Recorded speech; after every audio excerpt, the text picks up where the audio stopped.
Halo teman-teman YouTuber, apa kabar nih? Apa masih semangat ngonten YouTube-nya? Jadi teman-teman hari ini saya udah lama nggak ngonten YouTube ya, karena apa? Penghasilannya lagi merosot semua nih. Bukan di satu channel aja, tapi di banyak channel saya pun merosot semua. Karena apa? Sumber penelusuran YouTube-nya itu lagi anjlok. Jadi di sini teman-teman sekarang tuh YouTube kalau saya perhatikan lebih mengedepankan apa? Rekomendasi. Jadi buat teman-teman yang membuat konten kualitasnya kurang bagus, konten tutorial tapi kontennya kurang bagus, kurang menarik, siap-siap anjlok. Seperti punya saya kan konten-konten tutorialnya kan sederhana banget ya, nggak diedit, nggak ada efek-efek, nggak ada yang menarik. Kadang-kadang orang nonton yang penting dapat ilmunya, scroll ke tengah, habis itu sudah dapat ilmunya, habis itu ditutup. Nah ini teman-teman yang membuat video atau di channel YouTube kita itu merosot. Karena apa? Retensi durasi tontonnya itu bakal menurun. Nah, kalau menurut saya pribadi sih di sini pelajaran buat saya ya. Bagaimana caranya menyiasatinya supaya video saya itu bisa dapat rekomendasi. Supaya penonton saya itu nontonnya berlama-lama. Nah, di sini saya mau sharing sedikit teman-teman. Bukan berarti saya mau berhenti dari apa namanya ngonten di YouTube, bukan. Cuma saya tuh tipe orang yang modelnya mau belajar terus. Jadi belajar tuh bukan hanya di channel YouTube aja. Saya tuh di platform lain juga, teman-teman. Sebelum saya membangun sebuah channel YouTube saya, dulu saya mainan blog, website ya teman-teman, blogger seperti itu. Dan pelan-pelan dari sana saya berpenghasilan 2 juta, 3 juta, 5 juta, bahkan sampai dengan puluhan juta. Tapi berjalannya waktu, ternyata blog ini kurang berpotensi teman-teman. Kenapa kurang berpotensi? Orang sekarang tuh lebih suka apa? Nontonin video daripada baca sebuah artikel. Nah, saya dari situ, tapi artikel tidak menutup kemungkinan masih berkembang karena sampai hari ini saya masih berpenghasilan dari blog saya. Bahkan blog saya itu berpenghasilan bukan hanya dari hasil Google AdSense, tapi dari juga backlink teman-teman. Backlink itu satu artikel mereka pasang, ada link mengarah ke sebuah apa namanya situs dan mereka membayar nilai tertentu. Kalau DAPA-nya tuh tinggi, harga backlinknya tuh akan semakin tinggi. Nah berjalannya waktu saya mainan YT itu karena apa? Orang sudah suka nonton. Tapi sekarang teman-teman perubahan lagi. Ini perubahan yang sangat gimana ya menurut saya. Orang sekarang itu bukan hanya nontonin video doang teman-teman. Tapi suka dengan hiburan dengan durasi pendek. Jadi kalau teman-teman itu nontonin video yang durasi panjang, kalau bukan nontonin sebuah sinetron ataupun apa namanya sesuatu yang menarik, mereka nggak bakal nonton berlama-lama. Kita buat video, tapi di sini sistem rekomendasi YouTube itu lebih suka menggunakan video panjang. Coba teman-teman cek aja video yang durasinya panjang yang di atas 8 menit, rata-rata bakal kena rekomendasinya bakal naik. Tapi dengan kualitas konten yang bagus. Kalau teman-teman kualitas kontennya nggak bagus, saya yakin bakal anjlok juga. Nah, di sini saya perhatikan kembali semakin ke sini kenapa saya apa namanya pindah ke TikTok, bukan pindah ya, tapi saya mulai membangun branding saya di TikTok. Branding saya di blogger udah dapet, di YouTube udah dapet, sekarang saya di TikTok. Bahkan di TikTok itu dalam waktu 3 bulan lebih, hampir 4 bulan ini, hampir 4 bulan, jumlah follower saya udah mencapai 400k, 400 ribu. Bahkan kemungkinan besar akan melewati channel YouTube saya yang ini. Nah di sini teman-teman saya perhatikan, orang-orang nih lebih suka apa? Lebih suka nonton video yang durasinya pendek, yang 1 sampai dengan 2 menit. Tapi kalau di YouTube sekarang teman-teman nggak bisa, karena apa? Sistem rekomendasi itu YouTube itu nggak ngasih ya untuk video yang durasinya 1-2 menit. Kelihatan loh teman-teman, coba cek sekarang. Beda sama dulu. Dulu tuh saya membuat video tuh durasi 1-2 menit itu teman-teman bisa naik.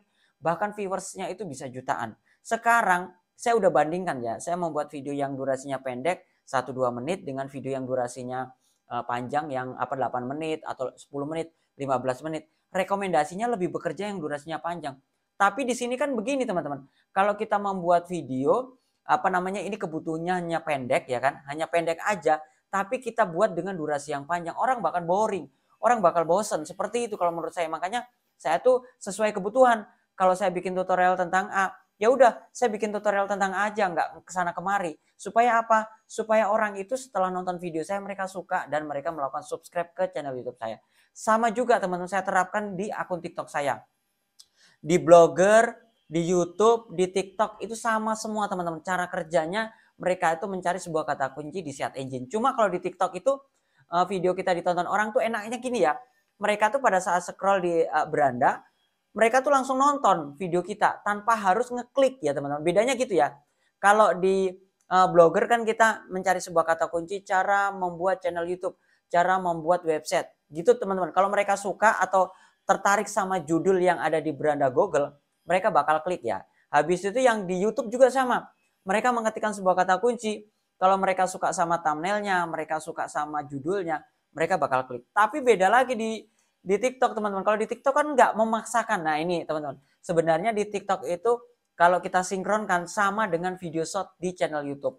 Mereka itu bakal scroll, mereka tuh bakal dipaksa buat nonton video kita ya sebelum mereka tuh melakukan pengklikan ya. Jadi namanya FYP, for your pack, halaman untuk Anda kalau di di TikTok. Jadi mereka tuh kayak video short. Pada saat buka mereka langsung buka nonton. Nah, di sini kalau di TikTok teman-teman atau video short, ini pandangan pertama ya. Ekspresi pertama, pandangan pertama pada saat mereka nonton video kita, mereka suka nggak? Kalau di awal mereka udah suka, mereka akan nonton terus. Di 1 menit, 2 menit, 3 menit, 4 menit, 5 menit, bahkan mungkin kalau 8 menit mereka bakal nonton. Nah, di sini keuntungannya teman-teman. Jadi kalau teman-teman mainan video short, teman-teman mainan TikTok, usahakan di 1-2 menit awal itu teman-teman harus membuat sesuatu yang menarik. Kalau teman-teman di awal itu sudah kelintat-kelintut, habis itu ngomong belepotan, habis itu teman-teman itu nggak tahu arahnya kemana, tata bahasanya, ekspresinya juga lempeng aja, itu biasanya orang bakal skip, orang bakal scroll. Nah kalau udah orang bakal scroll, seumpamanya kita membuat video short itu 1 menit ya, membuat video di TikTok 1 menit. Kalau seumpamanya mereka tuh nggak suka, mereka langsung scroll, alamat teman-teman video kita nggak bakal FYP. Video kita nggak bakal direkomendasikan lagi sama YouTube. Seperti itu video short ya. Nah kalau video panjang kan beda. Kita harus membuat thumbnail semenarik mungkin. Ini kunci utamanya di channel YouTube teman sekarang ya. Kalau teman-teman nggak jago membuat thumbnail, alamat juga ya. Walaupun isi videonya bagus, thumbnailnya nggak bagus bakal kalah. Karena apa? Pada saat muncul di beranda, persaingan pertama tuh ada di persaingan pertama tuh ada di thumbnailnya, ada di gambarnya. Teman-teman harus memang benar-benar belajar. Teman-teman bisa menggunakan aplikasi PicsArt ya. PicsArt tuh bagus loh. Saya menggunakan aplikasi itu udah menggunakan aplikasi itu untuk membuat sampul di TikTok, membuat sampul di channel YouTube, membuat sampul di Blogger, itu bikinnya dari situ. Nah, teman-teman harus belajar tentang itu karena apa? Di channel YouTube kunci utamanya tuh ada di thumbnail. Karena apa? Kalau thumbnailnya nggak menarik, orang tuh nggak bakal ngeklik. Itu faktor utama kita untuk mendapatkan penonton pertama. Itu thumbnailnya harus menarik dulu. Nanti kalau thumbnailnya udah menarik, teman-teman baru arahkan kemana? Ke kualitas konten di 1 menit pertama. 1 menit pertama tuh harus benar-benar teman-teman itu targetin. Kalau perlu teman-teman bikin potongan-potongan ya. Semuanya videonya durasinya 10 menit. Kita bikin potongan-potongan video pendek yang menarik ya. Jadi di 1 menit pertama tuh mereka udah ada ekspresi, ada keinginan untuk nonton videonya secara lengkap. Nah dari sini kalau teman-teman sudah bisa mempertahankan penonton dalam waktu 1 menit, di 2 menit, 3 menit, 3 menit, nanti selanjutnya orang itu akan bertahan terus. Nah kalau udah bertahan terus, rekomendasi YouTube itu bakal bekerja. Sama dengan di TikTok juga teman-teman. Sama juga di video short. Kalau semuanya mereka tuh nontonnya minimal 50% ya. Kalau mereka nontonnya sampai dengan 50%, rekomendasi kita bakal bekerja. Nah di sini penelusuran YouTube sekarang kayaknya udah mulai anjlok teman-teman. Kalau teman-teman bikin videonya itu pendek-pendek, nggak lengkap, habis itu kualitasnya nggak bagus, pencahayaannya nggak bagus, suaranya nggak bagus, aduh kalah saing. Ayo teman-teman, sekarang mulai belajar lagi ya. Belajar lagi bagaimana caranya membuat thumbnail. Yang kedua bagaimana mengkombinasikan judul. Judul juga harus menarik. Habis itu isi videonya. Kalau teman-teman yang masih membuat konten asal-asalan seperti saya di channel YouTube, yuk mulai perbaiki. Mulai perbaiki. Saya pun sekarang udah mulai belajar. Teman-teman bisa cek. Di sini saya udah mulai menggunakan mulai menggunakan mic ya. Karena apa? Kalau saya nggak pakai mic kan teman-teman bisa lihat. Saya teriak-teriak, suara dari luar dengar, habis itu suara saya nggak jelas. Saya sudah mulai belajar pakai mic. Walaupun mic-nya nggak begitu bagus. Nanti saya akan coba terus lagi cari bagaimana supaya orang tuh mau berlama-lama nontonin di channel YouTube saya.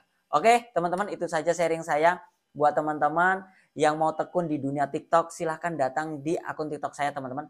TikTok saya namanya Timon Adioso juga. Ketik aja Timon Adioso. Nanti teman-teman bakal menemukan akun TikTok saya. Di sana sharing-sharing seputar bagaimana kita berpenghasilan di TikTok. Itu saja sharing saya hari ini teman-teman. Jangan lupa like, comment, dan subscribe. Dan sampai jumpa di video saya berikutnya. Sekian dan terima kasih.